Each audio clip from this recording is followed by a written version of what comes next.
Assalamualaikum warahmatullahi wabarakatuh. Kami dari kelompok 2 akan mempresentasikan materi kemuhammadiyyahan bab 1 subbab Gerakan Pembaharuan Islam di Indonesia. Sebelumnya, perkenalkan saya Vanuati Lina Prastiana, NIM B200190314, dan teman saya Salisa Cita Sania, NIM B200190315, dan Sesa Fernanda Pawestri, NIM B200190316. Gerakan pembaruan Islam di Indonesia itu ada 4. Yang pertama yang kita bahas adalah Jamiatul Khair dan Al-Irsyad, di mana yang merupakan organisasi pembaharuan pertama yang didirikan di Indonesia adalah Jamiatul Khair ini, yang pada tanggal 15 Juli 1905 didirikan oleh Syed Muhammad Al-Fatih Ibnu Abdurrahman Al-Masyhur, Syed Muhammad Ibnu Abdullah Ibnu Syihab, Syed Ibnu Ahmad Ibnu Syihab, dan Syed Syehan Ibnu Syihab. Meskipun organisasi ini mayoritas anggotanya adalah orang-orang Arab, tetapi terbuka untuk setiap muslim tanpa diskriminasi. Kegiatan yang menjadi perhatian organisasi ini meliputi 2 bidang, pendirian dan pembinaan sekolah pada tingkat dasar dan pengiriman anak-anak muda ke Turki untuk melanjutkan studi. Pentingnya Jamiatul Khair terletak pada kenyataan bahwa organisasi inilah yang memulai organisasi modern dalam masyarakat Islam, yaitu dengan adanya anggaran dasar, daftar anggota tercatat, dan rapat-rapat berkala, dan mendirikan sekolah yang menerapkan sistem modern, yaitu adanya kurikulum, sistem klasikal, dan perlengkapan kelas. Namun demikian, umur organisasi ini tidak panjang. Setelah kedatangan Ahmad Sukarti dan kawan-kawannya sebagai guru di sekolah Jamiatul Khair, di samping mengajarkan pelajaran-pelajaran umum, juga menekankan daya kritik dan pemikiran kembali kepada Al-Quran dan Al-Hadis.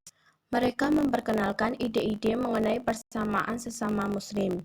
Ide ini yang menyebabkan kedudukan para Said merasa terancam. Dari sinilah benih perpecahan mulai muncul. Akhirnya, Ahmad Sukarti keluar dari Jamiatul Khair dan merintis berdirinya organisasi Al-Irsyad.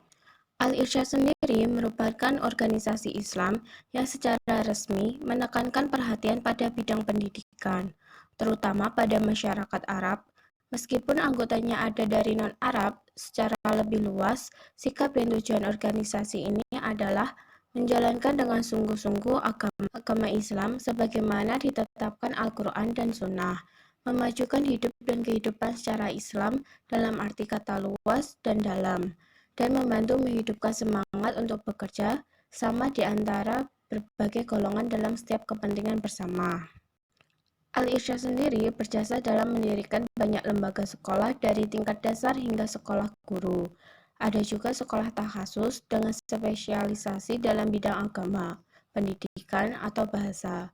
Al-Irsyad juga memberikan beasiswa untuk beberapa lulusannya guna belajar ke luar negeri, terutama ke Mesir. Organisasi ini juga mempergunakan tablik dan pertemuan-pertemuan sebagai cara untuk menyebarkan pahamnya. Ia juga menerbitkan buku-buku dan pamflet-pamflet. Sekian dari saya. Presentasi berikutnya akan dilanjutkan oleh Salisa. Saya akan melanjutkan presentasi dari saudari Banawati. Nama Salisa Cita Sania, NIM P200190315. Nomor 2, Sarekat Islam. Sarekat Islam didirikan di Solo pada tanggal 11 November 1912. Sarekat Islam tumbuh dari organisasi Sarekat Dagang Islam atau biasa disingkat dengan SDI yang didirikan oleh Kyai Haji Samanhudi, M. Asmodimejo, M. Kertotarono, M. Sumomirdojo, dan M. Haji Abdur Rajak. Sarekat Islam terkenal di tangan Haji Umar Said Cokro Aminoto, sedangkan Sarekat Dagang Islam terkenal dipimpin oleh Kyai Haji Samanhudi. Pada awalnya, Sarekat Dagang Islam lahir karena adanya kompetisi yang meningkat dalam perdagangan batik, terutama dengan golongan Cina. dan sikap superioritas orang Cina terhadap orang Indonesia sehubungan dengan berhasilnya revolusi Cina pada tahun 1911. Organisasi ini juga bermaksud untuk menjadi benteng bagi orang-orang Indonesia yang umumnya terdiri dari pedagang-pedagang batik Solo terhadap orang Cina dan para bangsawan. Dengan berubah nama menjadi Sarekat Islam, organisasi ini menjadi organisasi yang bergerak di bidang politik. Organisasi ini tidak lagi menggunakan pendekatan kooperatif, namun menggunakan pendekatan non-kooperatif. Sarekat Islam berkeyakinan bahwa agama Islam itu membuka pikiran tentang persamaan derajat manusia sambil menjunjung tinggi negeri. Sarekat Islam tidak mengakui suatu golongan berkuasa di atas golongan lainnya. Jadi semua sama rata. Oleh karena itu, segala bentuk penindasan oleh kapitalisme dan kolonialisme harus dienyahkan.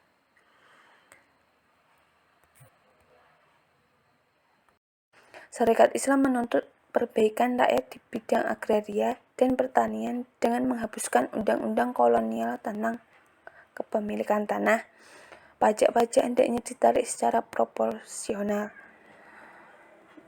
Sarekat Islam juga mempunyai perhatian di bidang pendidikan, yaitu Sarekat Islam menuntut penghapusan peraturan yang mendiskriminasi penerimaan murid-murid di sekolah. Ia menuntut pelaksanaan wajib belajar untuk semua penduduk, serta perbaikan lembaga-lembaga pendidikan pada semua tingkat. Di bidang agama sendiri, ia menuntut penghapusan segala macam undang-undang dan peraturan yang menghambat tersebarnya Islam, pembayaran gaji bagi kiai dan penghulu, subsidi lembaga-lembaga pendidikan Islam, dan pengakuan hari-hari besar Islam.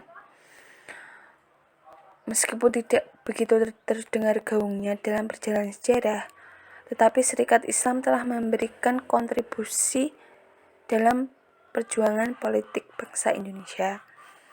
Kini Partai Sarekat Islam Indonesia muncul kembali dalam bentuk Partai Islam. Saya, Sesa Fernanda Poesri, akan meneruskan presentasi dari Salisa.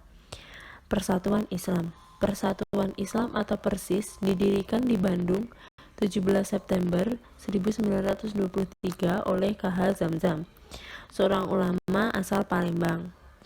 Persis bertujuan mengembalikan kaum muslimin kepada pimpinan Al-Quran dan Sunnah Nabi, dengan jalan mendirikan madrasah-madrasah, pesantren, dan takbik melalui ceramah-ceramah, menerbitkan majalah, brosur, dan buku. Lalu majalah yang menonjol terbitan Persis adalah Pembela Islam dan majalah Al-Muslimun, yang banyak membahas masalah-masalah hukum agama. Seperti kedua pendahulunya yang telah lahir lebih dahulu, Al-Isyad dan Muhammadiyah, Persis sangat getol dalam usahanya memberantas segala bentuk tahayul, bid'ah, dan khurafat atau TBC. Kegotolannya memberantas TBC semakin menonjol setelah Persis dipimpin oleh Ahmad Hasan. Perjuangan Hasan dalam memberantas TBC dengan cara yang radikal dan tidak tanggung-tanggung. Di bawah kepemimpinan Hasan, Persis berkembang pesat terutama di daerah Jawa Barat dan Jawa Timur. Lalu di antara kader hasil tempaan pendidikan Persis adalah ulama terkemuka Dr. Muhammad Natsir yang pernah menjadi Perdana Menteri RI dan menduduki jabatan penting dalam lembaga Islam Indonesia seperti Rabitul Alam dan Alam Islam dan Muktamar Alam Islami. Selanjutnya adalah Muhammadiyah. Muhammadiyah didirikan oleh K.H. Ahmad Dahlan pada tanggal 8 Zulhijjah 1330 Hijriah, bertepatan dengan tanggal 18 November 1912 Masehi di kota Yogyakarta. Muhammadiyah dikenal sebagai organisasi yang telah menghembuskan jiwa pembaharuan pemikiran Islam di Indonesia. memberantas TBC, mengusahakan umat Islam kembali kepada Al-Quran dan As-Sunnah, dan bergerak di berbagai bidang kehidupan umat. Sekian, terima kasih. Dari kami, jika ada lebih dan kurangnya kami mohon maaf. Wassalamualaikum warahmatullahi wabarakatuh.